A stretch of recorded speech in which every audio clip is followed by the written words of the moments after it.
রাসূলুল্লাহ সাল্লাল্লাহু আলাইহি ওয়াসাল্লামকে একবার আবু বকর সিদ্দিক রাদিয়াল্লাহু আনহু বলেছিলেন, ইয়া রাসূলুল্লাহ, বলুন সাল্লাল্লাহু আলাইহি ওয়াসাল্লাম, আপনি তো বৃদ্ধ হয়ে যাচ্ছেন বা আপনাকে খুব বৃদ্ধ দেখাচ্ছে, বয়স্ক দেখাচ্ছে।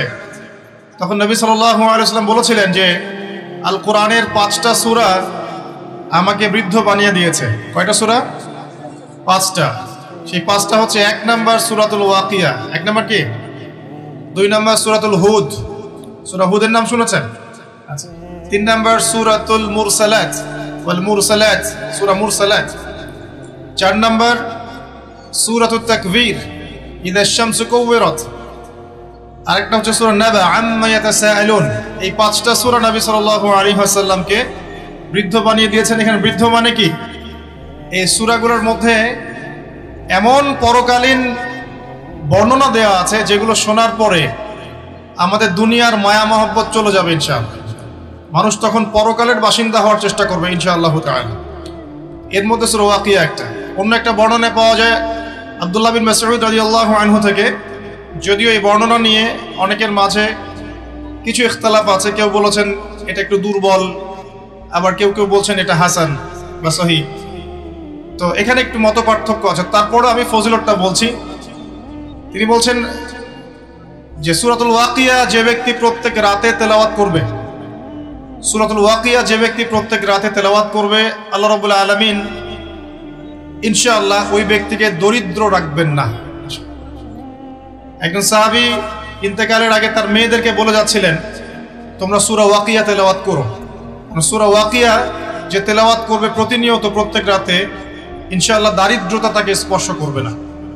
যদি আমরা প্রাচুর্য চাই এবং হালাল সম্পদের প্রাচুর্য চাই, আমাদের উচিত হবে সূরা ওয়াকিয়ার উপর আমল করা। আল্লাহ পাক তৌফিক দান করুন। এবার আসুন, এই সূরার মধ্যে মোটামুটি ভাবে 4টা থেকে 5টা অংশ আছে। প্রথম অংশটাতে আল্লাহ রাব্বুল আলামিন ইযা ওয়াকাআতিল ওয়াকিয়া এখান থেকে শুরু করে প্রায় 10 নম্বর আয়াত পর্যন্ত আল্লাহ রাব্বুল আলামিন এখানে কিয়ামতের কথা বলছেন, যে কিয়ামত অবশ্যম্ভাবী, এটা ঘটবেই, এ বিষয়ে কোনো সন্দেহ নাই। এবং কিয়ামত যখন ঘটবে তখন মানুষ 3টা দলে ভাগ হয়ে যাবে। কয়টা দল? 3টা। একটা হচ্ছে ডান পার্শ্বওয়ালা আসহাবুল ইয়ামিন, যারা আল্লাহ রাব্বুল আলামিনের ডান দিকে থাকবে। একদল হচ্ছে আসহাবুশ শিমাল, যারা আল্লাহ রাব্বুল আলামিনের বাম দিকে থাকবে। আর এখানে বলা হচ্ছে আসহাবুল মাইমানাতি ওয়া আসহাবুল মাশআমা, অর্থাৎ ডানপন্থী এবং বামপন্থী। দুনিয়াতে যেমন আছে না ডানপন্থী বামপন্থী, আল্লাহ রাব্বুল আলামিনের কাছেও কিয়ামতের মাঠে একদল মানুষ আল্লাহ পাকের ডান দিকে থাকবে, আরেক দল থাকবে আল্লাহ পাকের বাঁ দিকে। ডান দিকে যারা থাকবে ইনশাআল্লাহ তাআলা নিশ্চিত তারা জান্নাতি, আর বাম দিকে যারা থাকবে কোনো সন্দেহ নাই তারা জাহান্নামী। এর সাথে সম্পৃক্ত একটা হাদিস আছে যে মেরাজের রাতে যখন নবী সাল্লাল্লাহু আলাইহি ওয়াসাল্লাম আল্লাহ পাকের সাথে সাক্ষাতের জন্য গিয়েছিলেন, তখন প্রথম আসমানে তার সাথে দেখা হয়েছিল আমাদের পিতা, আদি পিতা আদম আলাইহিস সালাম। আদম আলাইহিস সালাম একবার ডান দিকে তাকাচ্ছেন, একবার বাঁ দিকে তাকাচ্ছেন। যখন তিনি ডান দিকে তাকান তখন হাসতে শুরু করেন, আর যখন বাঁ দিকে তাকান তখন তিনি কাঁদতে শুরু করেন। এই দৃশ্যটা দেখে নবী সাল্লাল্লাহু আলাইহি ওয়াসাল্লাম জিবরাইল আলাইহিস সালামকে বলেছিলেন এর কারণ কি। তখন জিবরাইল আলাইহিস সালাম বলেছিলেন যে আদম আলাইহিস সালাম যখন ডান দিকে তাকান তখন তার সেই সব সন্তানদেরকে দেখতে পান যারা জান্নাতি, তখন তিনি হেসে ওঠেন, এবং যখন তিনি বাঁ দিকে তাকান সেই সব সন্তানকে দেখতে পারেন যারা জাহান্নামী, এটা দেখে তিনি কেঁদে ওঠেন। এখানে আমরা সেটাই পাচ্ছি। আরেকটা দলের কথা এখানে বলা হয়েছে আস-সাবিকুন আস-সাবিকুন, অর্থাৎ অগ্রগামী, যারা প্রত্যেকটা ক্ষেত্রে অগ্রগামী। অর্থাৎ হাসরের মাঠে 3টা দল দেখতে পারবো আমরা। একদল আল্লাহ রাব্বুল আলামিনের ডান দিকে যারা আসহাবুল মাইমানা, একটা দল হচ্ছে আল্লাহ পাকের বাম দিকে আসহাবুল মাশআমা, আর একটা দল হবে আস-সাবিকুন আস-সাবিকুন, যারা আল্লাহ রাব্বুল আলামিনের সামনে থাকবে। কোথা থাকবে? সামনে। এরা হচ্ছে অগ্রগামী। নবীগণ, সিদ্দিকগণ, শহীদগণ তারা এই শ্রেণীর অন্তর্ভুক্ত হবে ইনশাআল্লাহ। আল্লাহ, আমরা দোয়া করি আল্লাহ পাক যেন আমাদেরকে তাদের অন্তর্ভুক্ত হওয়ার তৌফিক দান করেন। এরপরে সূরার একটা ফেজ আছে। প্রথম ফেজ মানে অংশের মধ্যে এই বিষয়টা আপনি পাবেন। দ্বিতীয় অংশে গিয়ে আপনি পাবেন যে জান্নাতি যারা আসহাবুল মাইমানা, তাদের নেয়ামত কি কি দেয়া হবে, তাদেরকে আল্লাহ পাক কি কি নেয়ামত দিবেন, এটা আল্লাহ রাব্বুল আলামিন এই সূরার প্রায় 40 নম্বর আয়াত পর্যন্ত আলোচনা করেছেন। ঠিক আছে? এরপর আল্লাহ রাব্বুল আলামিন 41 নম্বর আয়াত থেকে শুরু করেছেন বাম দিকওয়ালা যারা তাদের কি কি শাস্তি হবে, এই শাস্তিগুলোর ডিটেলস বর্ণনা সূরা ওয়াকিয়ার 41 নম্বর আয়াত থেকে শুরু করে মোটামুটি ভাবে 60 নম্বর আয়াত পর্যন্ত আপনি পাবেন। এরপরে 60-এর পরে 61 নম্বর আয়াত থেকে একটা নতুন অধ্যায় শুরু হচ্ছে যে এই পৃথিবীতে আল্লাহ পাক আমাদেরকে যে নিয়ামতগুলো দিয়েছেন এগুলোর কথা আল্লাহ পাক স্মরণ করিয়ে দিচ্ছেন মোটামুটি ভাবে 74 নম্বর আয়াত পর্যন্ত। আর 75 নম্বর আয়াত থেকে শুরু করে শেষ পর্যন্ত আল্লাহ রাব্বুল আলামিন বলছেন কোরআন নাজিল হওয়া, কোরআনের গুরুত্বের পবিত্রতা, মাহাত্ম্য এবং কোরআন অনুযায়ী আমলের গুরুত্ব এবং কোরআন অস্বীকারীদের পরিণতি, এবং শেষে গিয়ে আল্লাহ রাব্বুল আলামিন বলছেন এই তিন দলের মধ্যে কোন দলের পরিণতি কি হবে এবং আমরা কোন দলের অন্তর্ভুক্ত হতে চাই। এভাবে আল্লাহ রাব্বুল আলামিন সূরাটাকে শেষ করেছেন। তো আমরা শুরুটা করতে যাচ্ছি শেষের অংশ থেকে, কারণ শেষের অংশের মধ্যেই মূল মেসেজটা আপনি পাবেন, পরেরগুলো আস্তে আস্তে আসবে রিলেটেড ভাবে। আমি শেষ থেকে শুরু করার চেষ্টা করছি, আল্লাহ পাক তৌফিক দান করুন, আমিন। আল্লাহ রাব্বুল আলামিন শেষের দিকে বলছেন 75 নম্বর আয়াতে, এখান থেকে বোঝার চেষ্টা করুন। আমরা জানি রাসূলুল্লাহ সাল্লাল্লাহু আলাইহি ওয়াসাল্লাম এমন একটা যুগে ছিলেন যে যুগটাকে আমরা বলি আইয়ামে জাহিলিয়াত। কি বলি আমরা? কেন আইয়ামে জাহিলিয়াত বলি? কারণ ওই যুগের মানুষেরা জাহিলি কাজের সাথে সম্পৃক্ত ছিল। প্রশ্ন আসবে কি কি কাজ তাহলে জাহিলি কাজ? উত্তর হচ্ছে ওই যুগের মানুষরা মোটামুটি ভাবে 5টা কাজ বেশি করতো। কয়টা কাজ ভাই? 5টা। একটু মনে রাখবেন, আমার সাথে একটু লাইভলি থাকেন। 1 নাম্বার, ওই যুগের মানুষরা শিরক করত। তাদের জীবনের প্রতিটা ক্ষেত্রেই তারা শিরকের পাপে নিমজ্জিত ছিল।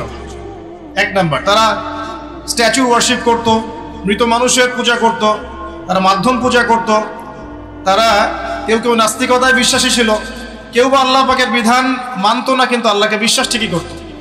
তো শিরকের পাপ ছিল তাদের কমন পাপ, তারা প্রকৃতি পূজাও করেছে। দ্বিতীয় পাপটা ছিল সুদ। ওই যুগের মানুষেরা রিবা বা সুদের সাথে সম্পৃক্ত ছিল। এটা ছিল ওই যুগের অর্থনৈতিক মহামারী। এরপরে ওই যুগের মানুষরা মাদক দ্রব্যের সাথে সংশ্লিষ্ট ছিল। সমাজের একটা বড় অংশের মানুষ মাদক দ্রব্য সেবন করত। চতুর্থ পাপটা ছিল নারীর অবমাননা। ওই যুগের মানুষেরা নারী জাতিকে খুব একটা মূল্যায়ন করত না। আমরা জানেন কন্যা সন্তানকে জীবিত কবর পর্যন্ত দেয়া হয়েছে। নারীদের বৈবাহিক তেমন কোনো অধিকার ছিল না, সম্পত্তির অধিকার তো অনেক দূরের কথা। জেনা ব্যভিচার একটু নিত্য নৈমিত্তিক ব্যাপার ছিল। ধর্ষণ, পরকীয়া, জেনা, ব্যভিচার, মেয়েদেরকে বিক্রি করা, এগুলো খুব কমন বিষয় ছিল। আর 5 নম্বর সমস্যা ছিল গোত্রীয় হানাহানি। সামান্য ইস্যুতেই বড় বড় যুদ্ধ হয়ে যেত বিভিন্ন গোত্রের মধ্যে। মূলত এই 5টাই ছিল আইয়ামে জাহিলিয়াতের সবচেয়ে বড় সমস্যা। আমরা যারা পৃথিবীতে আছি আমরা সৃষ্টিগতভাবে জ্ঞানী নই, আল্লাহ পাক আমাদেরকে জ্ঞান দিয়েছেন। এবং এই জ্ঞান কিভাবে আসে? ওহির জ্ঞান, ওহির মধ্য দিয়ে আসে। আল্লাহ রাব্বুল আলামিন প্রত্যেক যুগে যুগে নবীগণকে পাঠিয়েছেন, রাসূলগণকে পাঠিয়েছেন এবং তাদের উপর ওহী নাজিল করেছেন। সেই জ্ঞানটা ছড়িয়ে পড়েছে আদম সন্তানদের মধ্য থেকে, এবং সেই জ্ঞানের চর্চায় আমরা এখন সমাজ সংস্কারের প্রয়াস পাই, আলহামদুলিল্লাহ। প্রিয় ভাইয়েরা, নবী সাল্লাল্লাহু আলাইহি ওয়াসাল্লামের উপর এই যে প্রথম কোরআন নাজিলটা শুরু হলো, এটা ছিল রমাদান মাসে এবং লাইলাতুল কদরে।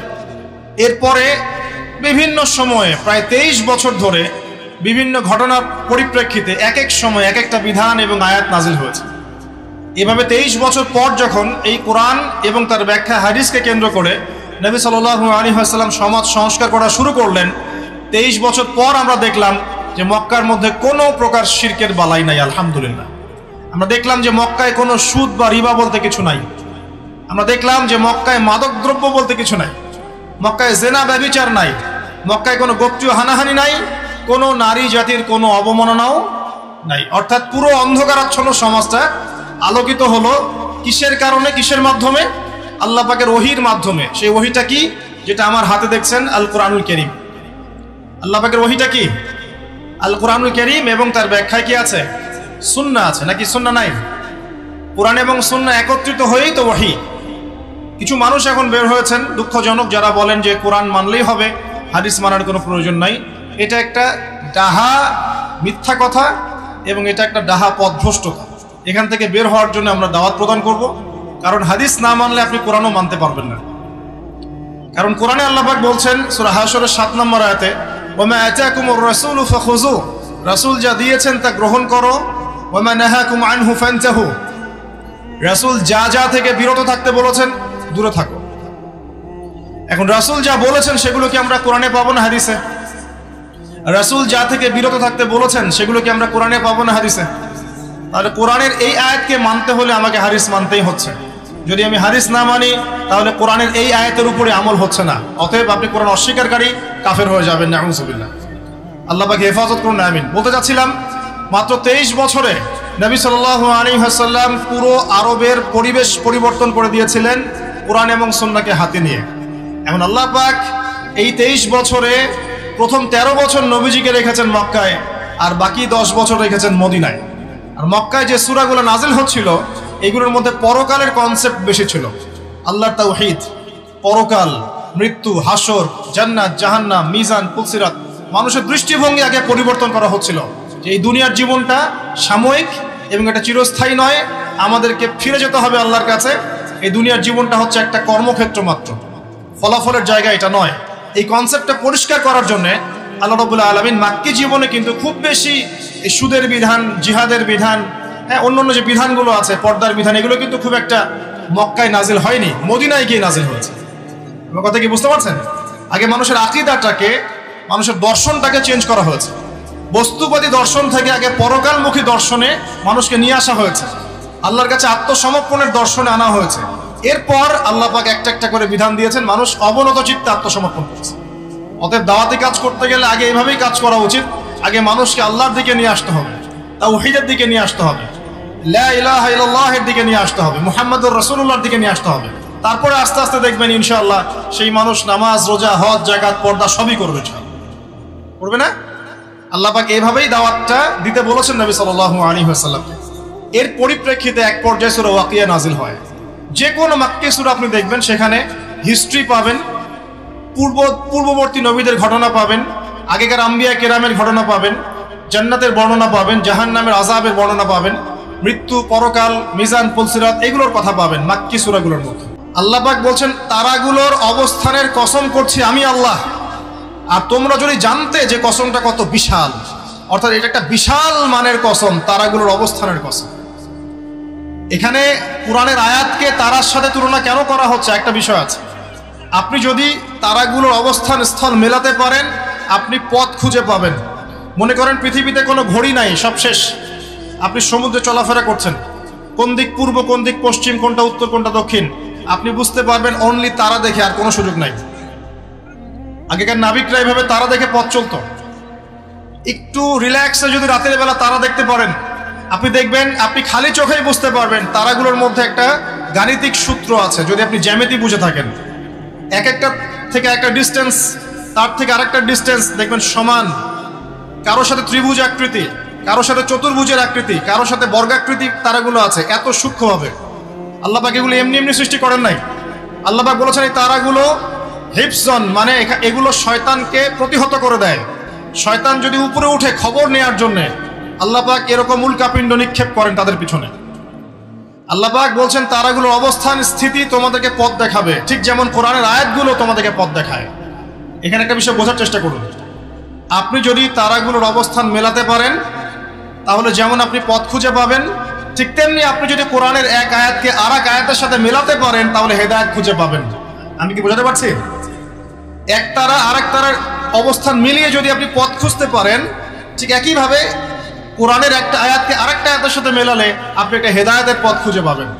এ কারণে তারাগুলোর সাথে কোরআনের আয়াতকে তুলনা করা হচ্ছে। আল্লাহ পাক বলছেন এই বিশাল কসম করে আমি বলছি কি। আচ্ছা, একটা কথা, আল্লাহ পাক কেন কসম করেন? আল্লাহ রাব্বুল আলামিন সবসময় এমন কিছুরই কসম করেন যেটা খুব বেশি ইম্পর্টেন্ট। আল্লাহ পাক অহেতুক কোনো কিছুর কসম করেন না। আল্লাহ পাক বলছেন ওয়াল আসরি, সময়ের কসম, মানে সময়টা খুব ইম্পর্টেন্ট জিনিস। আল্লাহ পাক বলছেন তিন ফলের কসম, তিন ফল গুরুত্বপূর্ণ। ওয়া জাইতুন, জাইতুন ইম্পর্টেন্ট। ওয়া তুরি সিনিন, তুর পাহাড়, সিনাই পাহাড় ইম্পর্টেন্ট। ওয়া দুহা, অপরাহ্নের শপথ। ওয়া লাইল, রাতের শপথ। ঠিক আছে? আল্লাহ পাক কোন কোন ক্ষেত্রে ফালা ওয়া রাব্বুক, তোমার রবের কসম, এটাও বলেছেন, নিজের কসম নিজে করেছেন। তো আল্লাহ পাক নিঃসন্দেহে সেই বিষয়ের কসম করেন যেটা আমাদের কাছে অনেক বেশি ইম্পর্টেন্ট। এখানে আল্লাহ পাক বলছেন আমি আকাশের তারার অবস্থান স্থলের কসম করছি। কসম করে বলছি, বিশাল বিষয়ের কসম করে আল্লাহ পাক একটা বড় কথাই বলতে চাবেন। একটা বড় বিষয়ে এর কসম করে নিশ্চয়ই একটা বড় কথা আসবে, এটা স্বাভাবিক, তাই না? আমরা যখন বলি আল্লাহর কসম করে বলছি এটা, আল্লাহর কসম করে বলছি ওইটা, তাহলে আল্লাহর কসম করলে আপনাকে তো একটা বড় কথাই বলতে হবে নাকি? সামান্য একটা বিষয় তো আপনি আল্লাহর কসম করবেন না, করবেন? একটা বিষয় মনে রাখবেন, মান হালাফা বিগাইরি ইসমিল্লাহি ফাকাদ কাফার, কেউ যদি আল্লাহ রাব্বুল আলামিন ছাড়া অন্য গায়রুল্লাহর নামে কসম করে সে ব্যক্তি কুফরি করলো। কেউ যদি আল্লাহ ছাড়া অন্য কারো নামে কসম করে সে ব্যক্তি কুফরি করলো। যদি জীবনে কসম করতেই হয় আল্লাহ পাকের নামে করবেন, আর যদি আল্লাহর নামে কসম করেন তাহলে সত্য কথা বলতে হবে। আর আল্লাহর নামে কসম করে যদি আপনি মিথ্যা কথা বলেন তাহলে কাফফারা দেওয়া লাগবে, ঠিক আছে? আল্লাহ পাক এখানে বড় কসম করে বলছেন যে ইন্নাহু লাকুরআনুন কারীম, নিঃসন্দেহে এই যে কোরআন এটা মহিমান্বিত, ফি কিতাবিম মাকনুন, এটা ওই যে সুরক্ষিত একটা কিতাব সেখানে লিখিত আছে। কোন কিতাব এটা? লাওহে মাহফুজ, নাম শুনেছেন কি? আল কোরআন লাওহে মাহফুজে, সেখান থেকে প্রথম আসমানে এসেছে লাইলাতুল কদরে, একবারে নাজিল করা হয়েছে। এই প্রথম আসমান থেকে দীর্ঘ 23 বছর বিভিন্ন ঘটনা এবং কালের প্রেক্ষিতে কোরআনের বিভিন্ন অংশ নাজিল হয়েছে। প্রথম নাজিল হয়েছে লাওহে মাহফুজ থেকে প্রথম আসমানে, তারপর সেখান থেকে বিভিন্ন ঘটনার প্রেক্ষিতে নবী সাল্লাল্লাহু আলাইহি ওয়াসাল্লামের কাছে। আল্লাহ পাক সেটাই বলছেন, এই কোরআন হচ্ছে মাকনুন, আর লা ইয়ামাসসুহু ইল্লাল মুতাহহারুন, এই কোরআন পবিত্র ব্যক্তি ছাড়া বা সত্তা ছাড়া কেউ স্পর্শ করতে পারে না। কারণ কাফেররা বলতো নাউযুবিল্লাহ, এই মুহাম্মদ সাল্লাল্লাহু আলাইহি ওয়াসাল্লামের কাছে যা নাজিল হচ্ছে শয়তান নাকি তার উপর ওহী করছে, নাউযুবিল্লাহ। আমার কথা কি বুঝতে পারছেন? আল্লাহ পাক এখানে যুক্তি খণ্ডন করছেন, জি না, শয়তানের পক্ষ থেকে এটা আসে নাই, বরং শয়তান অপবিত্র সত্তা পবিত্র কালাম স্পর্শ করতে পারে না। এখান থেকে একটা মাসআলাও আসবে, যখন আপনি কোরআন স্পর্শ করবেন তখন অবশ্যই ওযু করে নেবেন। অনেকে এটা নিয়ে ইখতিলাফ করেন, ওযু না থাকলেও ধরা যায়, বা ছোট নাপাকির ক্ষেত্রে ধরা যায়, বড় নাপাকিতে ধরা যায় না। ওই ইখতিলাফে আমি যাচ্ছি না, ব্যক্তিগতভাবে যা আমল করার চেষ্টা করি, আমার কাছে যেটা বেশি অথেন্টিক মনে হয় সেটা আমি আপনাকে বলছি। ওযু ছাড়া কোরআন স্পর্শ করবেন না। কোরআন তেলাওয়াত করতে হলে, স্টাডি করতে হলে অবশ্যই ওযু করে নিয়ে বসবেন ইনশাআল্লাহ।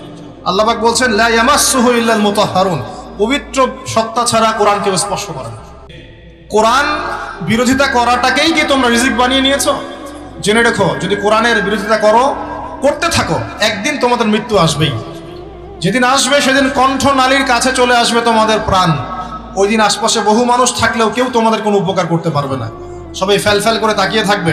তোমার নিয়ন্ত্রণ আমার হাতে থাকবে, এবং যদি ক্ষমতা থাকে আর তোমরা যদি আমার কর্তৃত্বের বাইরেই থেকে থাকো তাহলে ওই আত্মাটাকে ফেরত দিয়ে দেখিও সেদিন, যদি তোমাদের ক্ষমতা থাকে।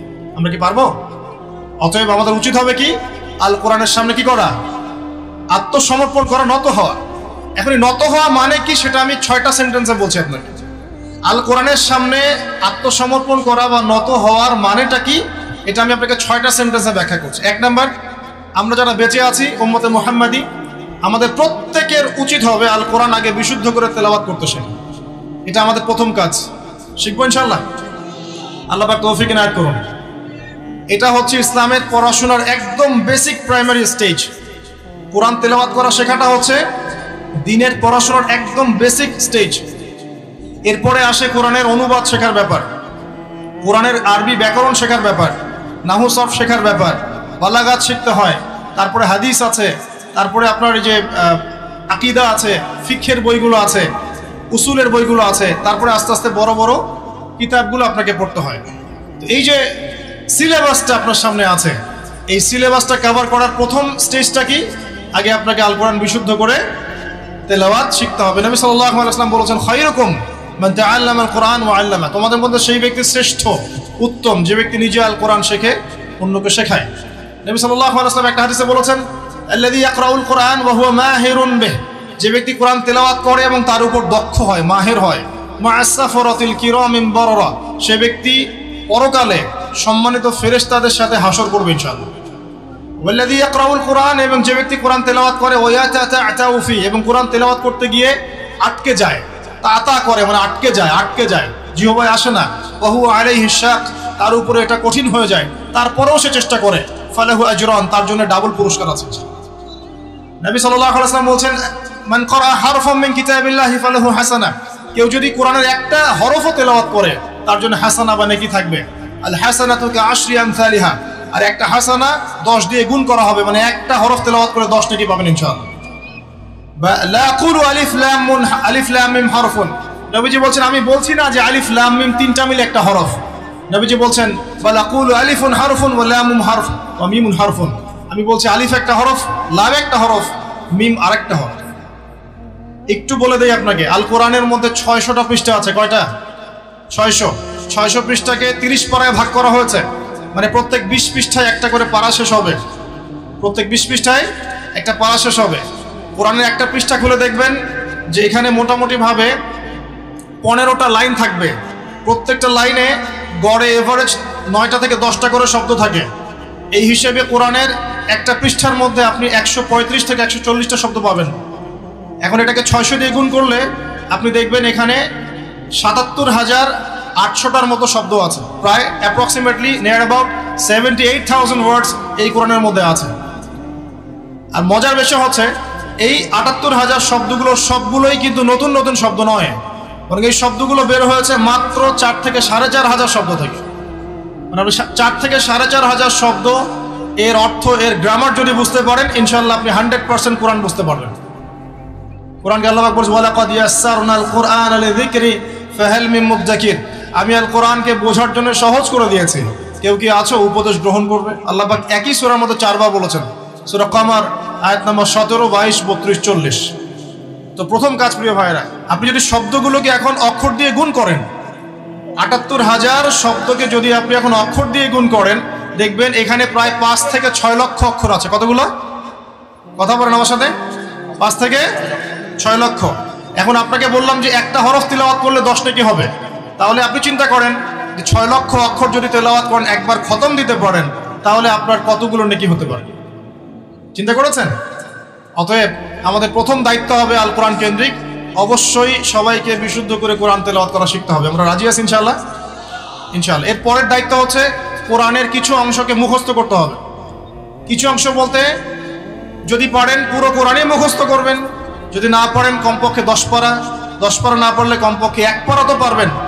1 পারাও যদি না পারেন ইম্পর্টেন্ট সূরা এবং আয়াতগুলোকে কমপক্ষে হিফজ করার চেষ্টা করবেন। যেমন সূরা বাকারার প্রথম 5 আয়াত, সূরা বাকারার 255 নম্বর আয়াত আয়াতুল কুরসি, সূরা বাকারার শেষের 3টা আয়াত, সূরা আলী ইমরানের শেষের 10 আয়াত, সূরা মুলক, সূরা কাহফের প্রথম 10 শেষ 10, সূরা সফফাত প্রথম 10, সূরা জিন প্রথম 10, সূরা হাশর শেষের 3, সূরা কাফিরুন, সূরা নাস, ফালাক, ইখলাস, সূরা লাহাব, তারপরে সূরাতুল মুমিনুনের শেষের আয়াতগুলো ইত্যাদি। এ ধরনের কিছু ইম্পর্টেন্ট বাছাই করা আয়াতগুলো তো কমপক্ষে মুখস্থ করা যাবে না ইনশাআল্লাহ? আমরা সারা জীবনে কি কম পড়াশোনা করেছি? 30 বছর পড়াশোনা করেছি। 30 বছর পড়াশোনা করে যদি আমি 30টা আয়াত শিখতে না পারি, তাহলে নিঃসন্দেহে এই পড়াশোনার জীবনে আমি ব্যর্থ না সফল? 30 বছর পড়াশোনা করে যদি আমরা 30টা হাদিস না শিখি, তাহলে আমরা ব্যর্থই, আমাদেরকে ব্যর্থই বলতে হবে। আমরা যদি এতদিন পড়াশোনা করেও ইসলামের বেসিক বিষয়গুলো না শিখি, আমরা ব্যর্থ না? অবশ্যই ব্যর্থ। আল্লাহ পাক আমাদেরকে শেখার তৌফিক দান করবে। আমি এরপরে সামনে যাই। হিফজ করলে কি হবে?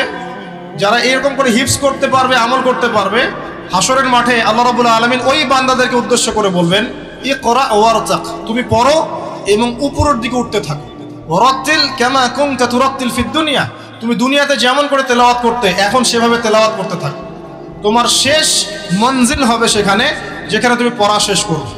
কোরআন তেলাওয়াত করতে করতে আপনি যেখানে থামবেন, জান্নাতের সেই স্তরে আপনাকে রাখা হবে ইনশাআল্লাহ।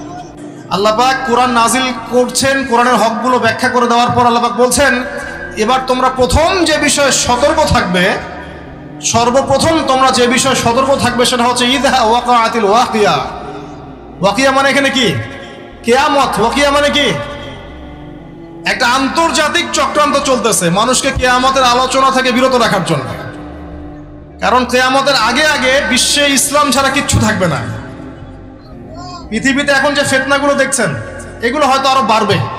হ্যাঁ, এগুলো বাড়বে, বাড়তে একটা পর্যায়ে যাবে যখন মাসিহুদ দাজ্জাল বের হবে এবং দাজ্জাল তার অনুসারীদেরকে নিয়ে বিশ্বটাকে শাসন করবে। ওটাই বিশ্বের শেষ শয়তানি শাসন। এরপর কোনো শয়তানি শাসন থাকবে না। এরপর আসছেন ইমাম মাহদি, তারপর ঈসা ইবনে মারিয়াম এবং ইসলামী খেলাফা। তাদের 40 বছরের রাজত্ব শেষ না হওয়া পর্যন্ত কিয়ামত হবে না ইনশাআল্লাহ। আল্লাহ পাক সবচেয়ে বেশি গুরুত্ব দিচ্ছেন, শুরুই করছেন সূরাতে ইযা ওয়াকাআতিল ওয়াকিয়া, স্মরণ করো কিয়ামতের কথা, যখন কিয়ামত হবে। তাহলে এই আলোচনার প্রয়োজন আছে না? কেন প্রয়োজন? বিকজ সচেতনতা, যে সিচুয়েশন সম্পর্কে সচেতন থাকলে আপনি সমস্যাগুলো সলভ করার একটা পথ বের করতে পারবেন। এই তো, নাকি কিয়ামত হবে জন্য আমরা সবাই হাত গুটায় বসে থাকবো? এটা কি আলোচনার উদ্দেশ্য? পাশে আগুন লেগেছে, আগুনটা আস্তে আস্তে এদিকে আসছে। এখন যদি আমি মনে করে আচ্ছা আগুন আসবে, যখন আসুক এদিকেই তাকায় থাকি আমি, যখন আসবে তখন দেখা যাবে, এই ব্যক্তি কি বোকা না সফল? আর যদি আপনি সচেতন হন, আপনি দেখছেন আগুন আসছে, সতর্ক আছেন, আপনি তো বাঁচার কোনো পথ বের করবেন, চেষ্টা করবেন, পানি ঢালবেন, না হলে রাস্তা বের করবেন, কিছু তো একটা করবেন। এখন ফিতনা ফাসাদময় পৃথিবীর যদি ফিতনাগুলো রিড করতে না পারি, আগামী দিনগুলো কেমন হতে পারে একটা এস্টিমেট করতে না পারি, তাহলে আমি আসন্ন বিপদ মোকাবেলা করব কিভাবে? কিছু মানুষ চাচ্ছে না যে সমাজের বুকে এই ফিতানগুলো নিয়ে কথা হোক, আখিরুজ্জামান এবং কিয়ামতগুলো নিয়ে কথা হোক, এবং এর সলিউশনগুলো নিয়ে আলোচনা হোক। এটা একটা আন্তর্জাতিক চক্রান্ত চলছে। আল্লাহ পাক আমাদেরকে বোঝার তৌফিক দান করুন। এবং সেই চক্রান্তের অংশীদার যারা আছে, ভিতরের গাদ্দার, দাড়ি টুপি বলাই, তারা চাচ্ছে না যে আলোচনাগুলো সমাজে প্রচার হোক। খুব খেয়াল রাখবেন, নিজেদের বাইরের শত্রুকে চেনা খুব সহজ, ইন্টারনাল এনিমিদেরকে চেনা এত সহজ নয়। আর মনে রাখবেন, বাইরের শত্রু আপনার এত বেশি ক্ষতি করবে না, ভিতরের শত্রুদের কারণে আপনাকে মার খেতে হবে, জুলুমের শিকারও হবেন আপনি এবং অপবাদও শুনবেন আপনি। এটা অপবাদ, এটা তো অবাক হচ্ছি না আমি এই কারণে, বিকজ শেষ জামানায় সত্য হবে মিথ্যা, মিথ্যা হবে সত্য। সত্যবাদীকে মানুষ মিথ্যাবাদী বলবে, আর ফাসেক মিথ্যাবাদী, মিথ্যুক ভণ্ডকে মানুষ সত্যবাদী মনে করা শুরু করবে। মানুষ দিনকে রাত করবে, রাতকে দিন করবে, ন্যায়কে অন্যায় করবে, অন্যায়কে ন্যায় করবে। আমানতদার ব্যক্তিকে মানুষ খেয়ানতকারী বলবে, খেয়ানতকার ব্যক্তিকে মানুষ আমানতদার বলা শুরু করবে। সুবহানাল্লাহ, এই চলছে এখন সমাজে। তবে এগুলোতে আমরা অবাক হচ্ছি না, বিকজ আমরা জানি যে সিচুয়েশনটা আখিরুজ্জামানের দিকেই যাচ্ছে। এটা স্বাভাবিক, এটাই হবে, এটাই স্বাভাবিক, এমনই হবে। কিন্তু এর মধ্যেও আমাদেরকে আল্লাহর ভয়ে কলবে জীবিত রাখতে হবে, নবীর সুন্নতে আমল করতে হবে, চেষ্টা করতে হবে এই ফিতনা থেকে বাঁচার পথ ও পদ্ধতি বের করার। কমপক্ষে আপনি আপনার পরিবারটাকে নিয়ে ভাববেন, অন্যের কথা না হয় বাদই দেন, কিন্তু অ্যাটলিস্ট আপনি আপনার পরিবারটাকে নিয়ে চিন্তা করবেন। চিন্তা করে দেখবেন কোন পরিবেশে আপনি সন্তানকে মানুষ করছেন, কোথায় পড়াশোনা করাচ্ছেন, আপনার মেয়েটার সামনে কোন পরিবেশ ফেস করবে, এই সমাজের মধ্যে সে কি তার ইজ্জত ধরে রাখতে পারবে? চিন্তা করবেন, ওই মেয়ে কি তার সম্ভ্রমের অধিকার ঠিক মতো রক্ষা করতে পারবে? ও কি জেনায় লিপ্ত হওয়া থেকে বাঁচতে পারবে? ও কি ধর্ষণের শিকার হওয়া থেকে বাঁচতে পারবে? চিন্তা করে দেখেন একটু, কোন সিচুয়েশনে আমরা আমাদের প্রজন্মকে রেখে যাচ্ছি। আমার ভাই কি মাদক থেকে দূরে থাকতে পারবে? আমার ভাই কি মাদকাসক্ত পরিবেশ থেকে নিজেকে বাঁচাতে পারবে? শিরকের সয়লাভ চলছে, আমাদের ভাইরা কি তাওহীদ শিখতে পারবে? সিচুয়েশন রিড করেন। আল্লাহ পাক এই সূরার প্রথমেই আপনাকে নক করছেন, ইযা ওয়াকাআতিল ওয়াকিয়া, স্মরণ করো যখন কিয়ামত সংঘটিত হবে। লাইসা লিল ওয়াকাআতিহা কাযিবা, এই কিয়ামতের ব্যাপারটা মিথ্যা নয়, এটাকে কেউ মিথ্যা মনে করতে পারবে না। পারবে না। একটা শুধু আশার বাণী শুনিয়ে দেই, যে 10টা আলামত না দেখা পর্যন্ত কিয়ামত হবে না। কয়টা আলামত? 10টা। তার মধ্যে প্রথম হচ্ছে মাসিহুদ দাজ্জাল, 2 ইয়াজুজ আর মাজুজ, 3 নবী ঈসা আলাইহিস সালামের আগমন, 4 দাব্বাতুল আরদ, 5 ইয়েমেন থেকে আগুন বের হবে, 6 3টা ভূমিকম্প, পূর্ব দিকে একটা, পশ্চিমে একটা, মাঝখানে একটা, 7 এই যে সরি এটা ছিল 4 5 6 7 8 নাম্বার হচ্ছে আপনার পশ্চিম দিক থেকে সূর্য উদয়, একটা হচ্ছে দাব্বাতুল আরদ বলছি। আচ্ছা, একটা আমি এই মধ্যে মনে করতে পারছি না, এই 8টা, আরো 2টা আছে, হাদিসটা প্রসিদ্ধ মাশহুর হাদিস, সব কিতাবে পাবেন। এইরকম 10টা আলামত ছাড়া, 10টা আলামত না হওয়া পর্যন্ত কিয়ামত সংঘটিত হবে না ইনশাআল্লাহ। আবার চেষ্টা করে দেখি, 1 নাম্বার মাসিহুদ দাজ্জাল, 2 নাম্বার হচ্ছে নবী ঈসা আলাইহিস সালামের আগমন, 3 নাম্বার হচ্ছে আপনার কি বললাম, ইয়াজুজ এবং মাজুজ, 4 নাম্বার দাব্বাতুল আরদ, 5 নাম্বার ইয়েমেনের আগুন, 6 7 8 হচ্ছে আপনার 3টা ভূমিকম্প, 9 পশ্চিম দিক থেকে সূর্যোদয়। একটা মিস করে ফেলছি, এক্স্যাক্টলি, না আরেকটা আছে, বাতাস না, কে বলতে পারবেন? জি দুখান, রাইট, সুবহানাল্লাহ। কি নাম আপনার? আপনি হাদিয়া নিয়ে যান আমার কাছে। দুখান মানে হচ্ছে ধোঁয়া, মানে ধোঁয়া দিয়ে পুরো আকাশ ছেয়ে যাবে আর কি। তো এই 10টা কি এসেছে? 10টা এসেছে কি? 10টার একটাও কিন্তু আসে নাই। কিন্তু মাইনর গুলো কিন্তু সব দেখতে পারবেন না? এই উঁচু বিল্ডিং এর প্রতিযোগিতা দেখা যায়। সমাজের সবচেয়ে দরিদ্র মানুষ যে উঁচু বিল্ডিং নির্মাণ করছে, এটা কি দেখা যাচ্ছে? সর্বস্তরে সুদ দেখা যাচ্ছে। জেনা বাড়ছে না কমছে? মাদকদ্রব্য বাড়ছে না কমছে? অশ্লীলতা বেহায়াপনা বাড়ছে না কমছে? এই যে নগ্ন মুভিজ, পর্নোগ্রাফি বাড়ছে না কমছে? মুসলিমদের ফাটল বিভক্তি বাড়ছে না কমছে? সময় সংকীর্ণ হচ্ছে কিনা? আল্লাহর আযাব গজবগুলো আসছে কিনা একটা? মুসলিমরা সারা বিশ্বে মার খাচ্ছে কিনা? কতগুলো নিবেন? নারীরা কি ছেলেদের পোশাক পরছে? ছেলেরা কি মেয়েদের পোশাক পরছে?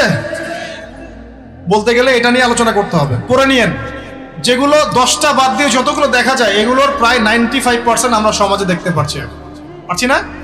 আচ্ছা, আল্লাহ পাক আপনাকে শুরুতেই সতর্ক করছেন যে আপনাকে আগে কিয়ামত সম্পর্কে সতর্ক থাকতে হবে। লাইসা লিওয়াকাতিহা কাযিবা, এটাকে কেউ মিথ্যা প্রতিপন্ন করতে পারবে না। তারপর কি? খাফিদাতুর রাফিআ, এটা কিছু মানুষকে উঁচু করবে, কিছু মানুষকে নিচু করবে। মানে যারা দুনিয়াতে আল্লাহ পাকের হুকুম আহকাম মেনে চলবে, কিয়ামতের মাঠে মাথা উঁচু করে থাকবে ইনশাআল্লাহ। আর যারা দুনিয়াতে আল্লাহ পাকের বিধিবিধানে পরোয়া করবে না, তারা অবনত চিত্তে থাকবে, মাথা নিচু হয়ে যাবে ইনশাআল্লাহ। আজকে দুনিয়ায় মাথা উঁচু করে লাভ নাই। যদি আল্লাহ এবং তার রাসূলের বিরুদ্ধাচরণ করেন, কাল কিয়ামতে মাথা হেড হয়ে যাবে ইনশাআল্লাহ। আর আজকে ইমানের কারণে যদি আপনার মাথা নিচু হয়ে থাকে, ইনশাআল্লাহ কাল কিয়ামতে আপনার মাথা উঁচু হবে ইনশাআল্লাহ। ইদা রুজ্জাতিল আরদু রাজ্জান, আল্লাহ পাক বলছেন যখন এই পৃথিবীর আরদ, জমিনটা প্রবলভাবে কম্পিত হতে থাকবে। যেমন একটা সূরা আছে না, ইদা জুলজিলাতিল আরদু জিলজালাহা ওয়া আখরাজাতিল আরদু আথকালাহা ওয়া ক্বালা লিল ইনসানু মা লাহা। তো এটা এই সূরার সাথে কানেক্টেড। আমি বললাম যে একটা আয়াত আরেকটা আয়াতের সাথে কানেক্টেড, ঠিক আছে? ওয়া বুসাতিল জিবালু বাসসা, এই যে পাহাড়গুলো দেখছেন, এই হিমালয়, মাউন্ট এভারেস্ট, হাবিজাবি যত কিছু, সবগুলো ধুলা হয়ে যাবে। কি হয়ে যাবে? চিন্তা করতে পারেন কিয়ামতের প্রকম্পন কত ভয়াবহ হবে। এত বড় বড় পাহাড়গুলো, আর পাহাড় সম্পর্কে যারা একটু পড়াশোনা করেছেন, পাহাড়ের বেশিরভাগ অংশ কিন্তু মাটির নিচে আছে। এটা পেরেকের মতো গেঁথে দেওয়া আছে, উপরে শুধু অল্প একটু অংশ দেখা যায়, নিচেই বেশি অংশ আছে।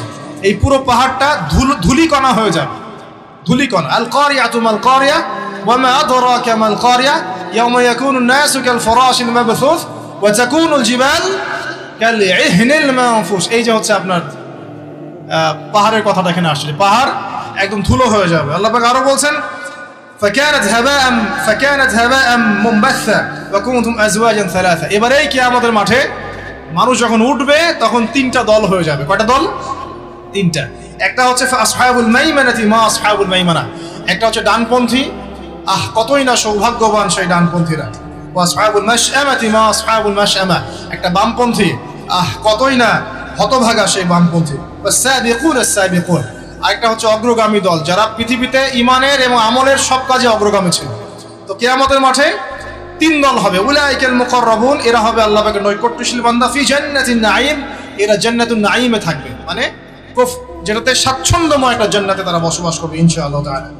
সুল্লাতুম মিনাল আউয়ালিন, পূর্ববর্তীদের মধ্য থেকে বেশি হবে। ওয়া কলিলুম মিনাল আখিরিন, এবং শেষ জামানার লোকদের মধ্যে কম হবে। তাই না?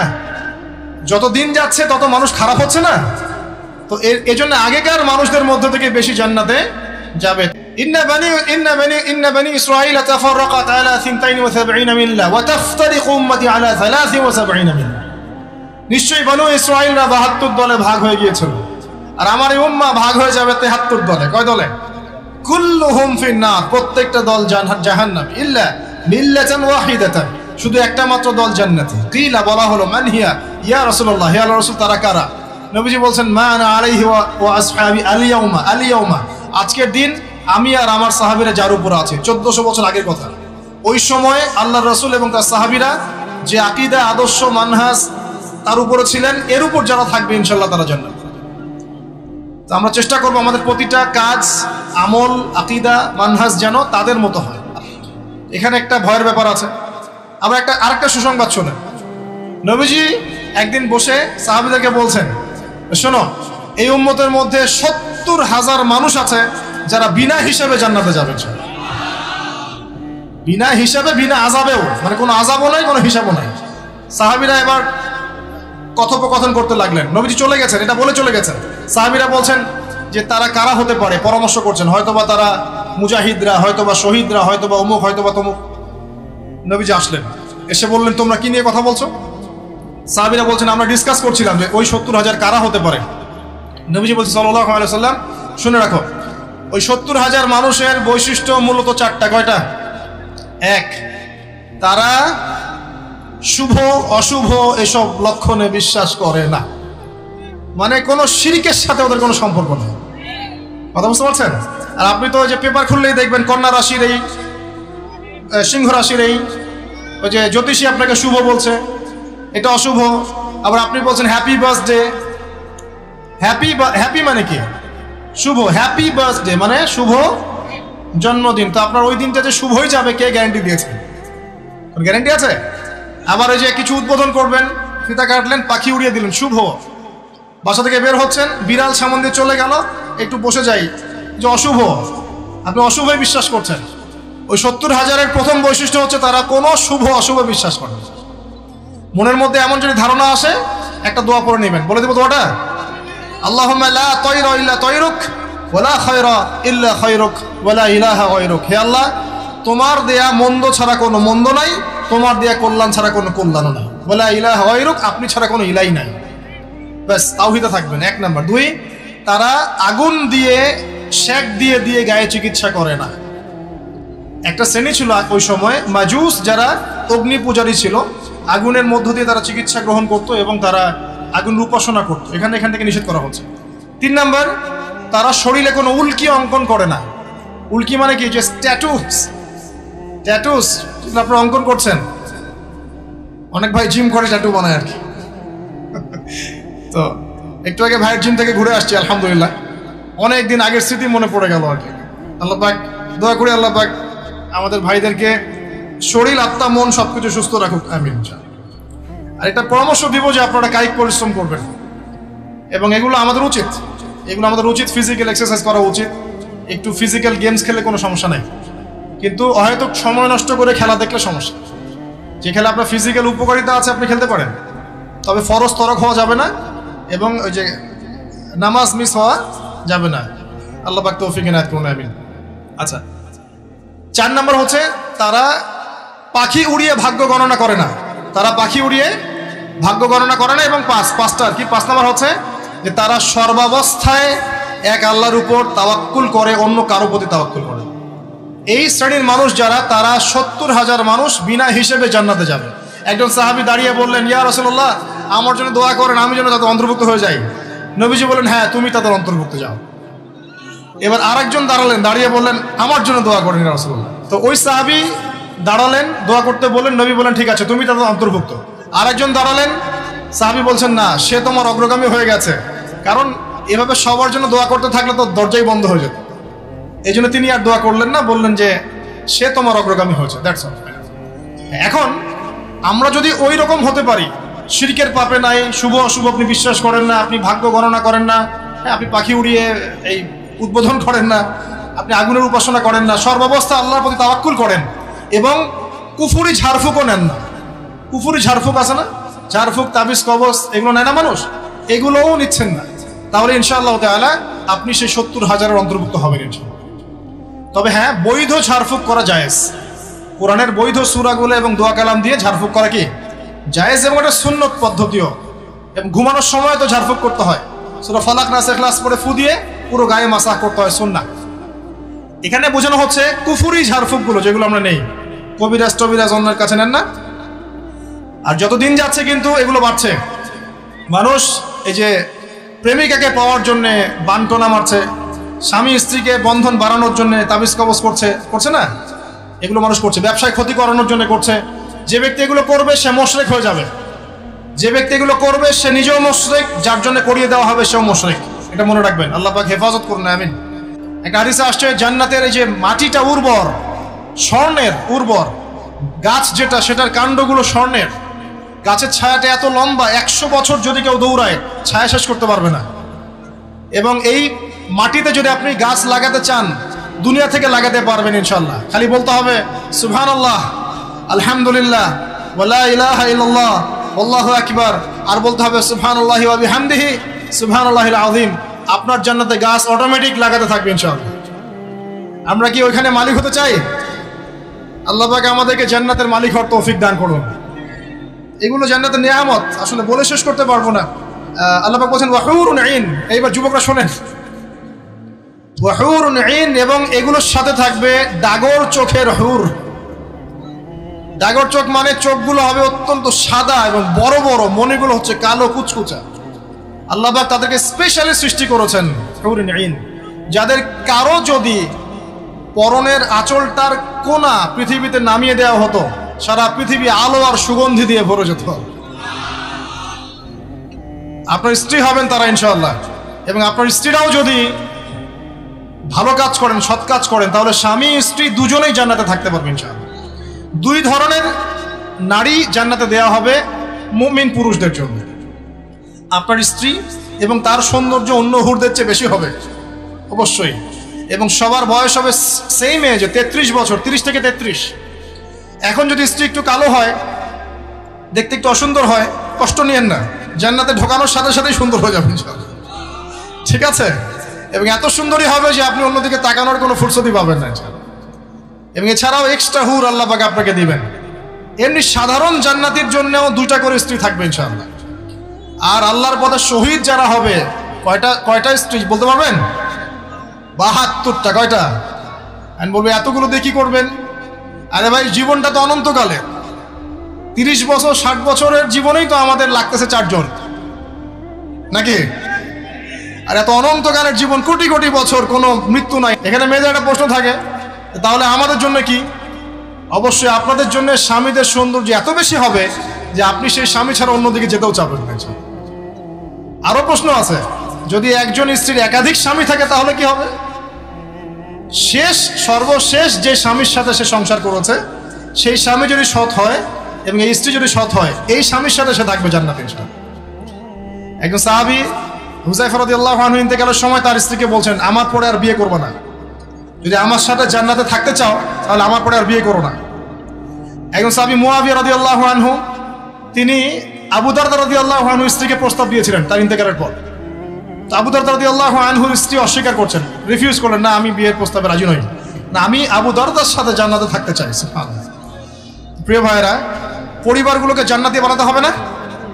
অতএব স্ত্রী, সন্তান, আহাল পরিবার, আত্মীয় স্বজন সবাইকে নিয়ে দিনটা চর্চা করবো ইনশাআল্লাহ তাআলা। আমরা যেন সবাই জান্নাতে থাকতে পারি, আল্লাহ পাক সেই তৌফিক আমাদের সবাইকে দান করুন, আমিন। আল্লাহ পাক আরো বলছেন, জাযাআম বিমা কানু ইয়ামালুন। এই জাযা কেন? দুনিয়াতে তারা যে আমল করেছিল, এই আমলের কারণে তাদেরকে এই জাযা দেয়া হচ্ছে। লা ইয়াসমাউনা ফিহা লাগওয়ান ওয়ালা তা'সীম। জান্নাতে তারা কোনো রকম অসার আজে বাজে কথাও শুনবে না, কোনো গালিগালাজ কিচ্ছু শুনবে না। এই দুনিয়ায় আপনি আজে বাজে কথা, গীবত, তহমত, অপবাদ, সমালোচনা শুনছেন না? জান্নাতে এরকম কোনো কথাবার্তাও কেউ বলবে না ইনশাআল্লাহ। ইল্লা কিলান সালামান সালামান। শুধু সবাই একটাই কথা বলবে, সালাম সালাম, শান্তি এবং শান্তি, যেখানে আল্লাহ পাক স্বয়ং আমাদেরকে সালাম দিবে ইনশাআল্লাহ। ওখানে একটা কথা বলতে ভুলে গেছি, হুরুন আইনরা কিন্তু গানও শোনাবে, এবং তারা এমন গান শোনাবে যে এই গান পৃথিবীর কোনো মানুষ কখনো শোনে না, ঠিক আছে? তাদের একটা বর্ণনা আসছে, তাদের সৃষ্টিটা আল্লাহ পাক এত উন্নত করেছেন যে বাহির থেকে তাদের যে আপনি মানে বডি, তার যে কালার, চামড়া থেকে শুরু করে মজ্জি, হাড্ডি, বাইরে থেকে সব দেখা যাবে এরকম, এত উঁচু স্তরের সৃষ্টি। প্রিয় ভাইরা, এখন যদি দুনিয়াতে জেনা থেকে বাঁচতে পারেন, ইনশাআল্লাহ হুর অপেক্ষা করছে। আর দুনিয়াতে যে ফ্রি মিক্সিং এ যাবেন, আর দুনিয়ার এই নগ্ন হুর পরের পিছনে দৌড়ালে আর ওই হুর পাওয়া হবে না। কথা কি বুঝতে পারছেন? দুনিয়াতে ফ্রি মিক্সিং এ যায় না, জেনায় যায় না, হারাম রিলেশনশিপে যায় না, ব্যভিচার করেন না, পরকিয়া করেন না। ইনশাআল্লাহ আপনার জন্য আল্লাহ পাক স্পেশাল সৃষ্টি রেখে দিয়েছেন ইনশাআল্লাহ। আল্লাহ রাব্বুল আলামিন তো আমাদেরকে ক্ষমা করার জন্য এতটাই ব্যাকুল যে সামান্য একটা ইস্যুতে আল্লাহ পাক ক্ষমা করে দিতে পারেন। আপনারা কিফেলের ঘটনা জানেন? সুবহানাল্লাহ, একজন ব্যক্তি ছিলেন বনু ইসরাঈলের, ইয়াং যুবক আমাদের মতো। সে প্রত্যেক রাতে একজন করে সুন্দরী নারী নিয়ে থাকতো, প্রত্যেক রাতে একজন, টাকা পয়সাও ছিল প্রচুর, প্রতি রাতে একটা করে মেয়ে লাগে কিফল। এখন একদিন এরকম চলতে চলতে চলতে মেয়ে নিয়ে রাত কাটায় এবং মদ খায়, রাত কাটায় মদ খায়, করতে করতে এক রাতে এক মেয়েকে নিয়ে আসছে 60 দিনার দিয়ে। কত দিনার? 60 দিনার। 60 দিনার দিয়ে কিন্তু প্রায় আমার মনে হয় এটা 30 লাখ টাকার মতো হতে পারে, আমার ধারণা আর কি, আরো বেশি হতে পারে। একটা মেয়ে নিয়ে আসছে, সেই মেয়ের সাথে যখন সে সেক্সুয়াল সম্পর্ক করতে যাবে, সেই মেয়ে কান্নাকাটি করছে। সে মেয়ে বলছে, আমি আসলে সতী সাথী নারী, আমি খারাপ মেয়ে না, আজকে অভাবের তাড়নায় বাধ্য হয়ে আমাকে যে আসতে হয়েছে, এই জন্য আমি কান্নাকাটি করছি। কিফিলের মনের মধ্যে দয়া হলো, সে মেয়েটাকে ছেড়ে দিল, বললো যাও তুমি চলে যাও, এবং তার যে 60টা দিনার সেটাও ফেরত না নিয়ে সেই মেয়েকে দিয়ে বললো এই টাকা দিয়ে কিছু করে সংসার চালাও। ওই রাতে কিফিল মারা যায়। এই ব্যক্তির জানাজা কে পড়াবে, কে লাশ কবরে দিবে, কেউ আগ্রহী না। খারাপ মানুষের কাছে কেউ যেতে চায়? তো জানে আল্লাহ রাব্বুল আলামিন এটা জানেন যে মানুষ তাকে খারাপ বলবে। সকালবেলা যখন তার ঘরের সামনে যাওয়া হলো, দেখা গেল কি জানেন, তার দরজার মধ্যে আল্লাহ রাব্বুল আলামিন তার কুদরত দিয়ে লিখিয়ে দিয়েছেন, ইন্নাল্লাহা ক্বাদ গাফারা লিল কিফলি, আল্লাহ রাব্বুল আলামিন কিফিলকে মাফ করে দিয়েছেন। আল্লাহ পাক ক্ষমা করতে সামান্য একটা ইস্যু যথেষ্ট। আল্লাহ পাকের ক্ষমা পাওয়ার জন্য একটা সামান্য ইস্যু যথেষ্ট। একজন মহিলা একটা বিড়ালকে পানি পান, একজন মহিলা একটা কুকুরকে পানি পান করিয়েছিল। এই ব্যভিচারী নারী একটা কুকুরকে পানি পান করানোর বদৌলতে জান্নাতে চলে গেছে। এক ব্যক্তি 99টা খুন করেছে, পরে যে যাকে জিজ্ঞাসা করেছে তওবা হবে কিনা, সে বলেছে তওবা হবে না। ওকে খুন করে 100 পূর্ণ করেছে, তারপর তওবা করেছে, করতে গিয়ে মারা গিয়েছে। আল্লাহ পাক ফেরেশতা থেকে বলেছেন রাস্তা মেপে দেখো, তওবার রাস্তাটা বেশি লম্বা না তার পিছনের রাস্তা বেশি লম্বা। আল্লাহ পাক জমিনকে আদেশ করেছেন তুমি লম্বা হয়ে যাও, জমিন লম্বা হয়ে গেছে। ফেরেশতারা মেপে দেখেছেন তওবার রাস্তা বেশি লম্বা, আল্লাহ পাক তাকে মাফ করে দিয়েছেন। এক ব্যক্তি সন্তানকে বলেছিলেন না যে আমি মরে গেলে আমার লাশটাকে পুড়িয়ে দিবা, অর্ধেক ছাই বাতাসে, অর্ধেক ছাই কোথায়? সমুদ্রে। আল্লাহ পাক জমা করেছেন, জমা করে বলেছেন কেন করেছিল এটা? সে ব্যক্তি বলেছে মিন খাশিয়াতিকা ইয়া রাব্বি ওয়া আনতা তা'লাম মা ফি নাফসি। হ্যাঁ আল্লাহ, এটা আমি আপনার ভয়ে করেছি, আর আপনি খুব ভালো করে জানেন যে আমার নফসে, আমার মনের মধ্যে কি আছে। আল্লাহ পাক বলছেন যাও তোমাকে মাফ করে দিলাম। তো প্রিয় ভাইরা, একটু যদি দুনিয়ার এই জীবনটা কষ্ট করা যায়, ঈমান আমলের উপর টিকে থাকা যায়, এবং টিকে থাকতে গেলে আপনি বাধা পাবেন, পরিবার থেকে বাধা পাবেন, বন্ধু মহল থেকে বাধা পাবেন, সমাজ থেকে বাধা আসবে, বড় লেভেল থেকে আসতে পারে, আপনজনরা ছেড়ে যাবে, আপনি সবার কাছে খারাপও হয়ে যেতে পারেন। ঈমান আমলের উপর টিকে থাকার কারণে যদি একটু কষ্ট করে সবর করতে পারেন, ইনশাআল্লাহ তাআলা আমাদের জন্য অপেক্ষা করছে জান্নাত।